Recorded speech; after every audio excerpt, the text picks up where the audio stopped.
Dream come true. I grew up here, got opportunity. I remember sitting on the floor when I could sit Indian style and watch the Chicago Bulls win their first championship. I was 9 years old. I remember looking at it and saying, that's what I want to do. That's what I want to be. Beginning of this year, would you have thought you would have been a Chicago Bull by the end of the season? No.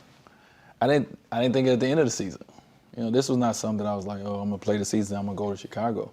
This is really something that came about, and even when the process was already going, you know, when I was out there trying to figure out what I wanted to do. And I remember sitting down, I was in Spain, enjoying myself, and I remember sitting down with my wife, and I was, you know, every time at night I would just start thinking about, you know, my future. And I remember saying, we were talking about Chicago, and I remember saying, I don't know if Jimmy would feel comfortable with me being there. And my thought was you know, this is now his team. You know, the light is shined on him. I don't know if he wants me coming in, the city guy, you know, taking any of that shine. You know, younger guys don't really necessarily want that. And she said, well, reach out to him. So I reached out to him. He called me like 5 minutes later, and we just started talking. One of the first things he said is, D, like, I want to win. You know, I don't care about those things. I'm a winner. And I do know that from him. I've been knowing him since he's a Marquette, so I know he's a winner. He was like, and I believe that you can help that. You can help us win. You can help teach us how to win. So Jimmy was welcoming. Very welcoming. He said, come. He said, come. He said, come. And so then it was Jimmy, it was me, it was Rondo. We all got on the phone and we started talking. And then it was both of us like, yeah, come, let's do this. You said earlier today you were making it clear that it wasn't about money. Yeah. What is it about? It's one about what I want to do, you know, having the power to do what I want to do, to have the power to control your own destiny. It's something amazing about that feeling, you know, and I think in Miami it was kind of expected for me to be back. I've been there 13 years. Oh, D will be back. D is human as well, you know, and, you know, I had to focus on my happiness. And I didn't feel that my happiness was going to be returning. I thought my time was up, you know, and it's like, oh, but I can't see you in another jersey. You're supposed to be one player to always want to, you know, wear one jersey. I wanted to be that. I did. But my time, the clock ticked out on me. And whether they felt it, whether they wanted to do it, I did. And I respectfully walk away saying I tip my hat to the organization and to the city for embracing me and giving me the platform to be great. And I did that.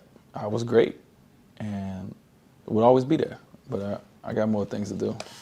Pat Riley said this, the buck really stops here. I have great regret that I didn't put myself in the middle of it and immerse myself totally in the middle of it, referring to losing you. Your reaction? I don't really have one. You know, we all have choices. We make our choices. You know, they made a choice. I made a choice. So I really didn't have a reaction. I mean, like I said, I respect Pat Riley to the fullest for what he's done in this game and, you know, drafted me. You know, when a lot of people didn't believe I was going to be as great as I've become. But in this situation, we all had choices. So we choose not to put ourselves in a situation. And he wasn't the sole reason I left at all. But it was his choice. Everyone knows that you have a well-documented friendship with LeBron James. What did LeBron say to you, if anything? Well, I mean, I got an opportunity because I was on vacation with Chris and Bron. And, you know, our vacation that we take, I've been on a boat, famous vacation. So they left me alone. You know, they knew they knew what I was going through, but we did have one moment. And they just wanted to hear from me like what I was thinking, you know, and kind of, I think they was in disbelief that I didn't have any deal I wanted. You know, Bron always said that when he was in Miami. You know, he always said, oh, Dwyane's gonna be like Kobe.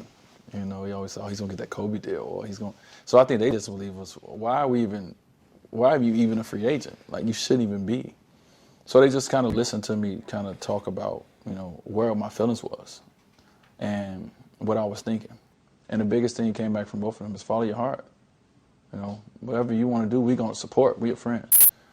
But it's a reason you having these thoughts. Follow your heart. They, the people of Chicago, seem so excited to have him here. Yeah. There's this buzz. Yeah. How have you been embraced? Like, I mean, I'm from the Midwest. I'm from Omaha, where we are a single-focused state. Everything is about Cornhusker football. So being around diehard fans is what I know. It's what I appreciate. And Chicago fans are amazing. And we go to the Cubs-White Sox game, and the reaction to him, I mean, people were crying. I was like, did I marry Bieber and I missed it? Like, the reaction has been nothing but love and respect and appreciation and just so excited. What does that mean to you, To be wanted? career-wise? Well, I mean, for me, it's to be appreciated. I felt that I was getting, that they was appreciating me, that they would appreciate me here, and I liked that. Felt good. It's the human nature, yeah. It felt good. Yeah, It felt good. It's not saying that the Miami fans don't appreciate me. They gave me a lot of love, and that's not the reason I'm here. Yeah.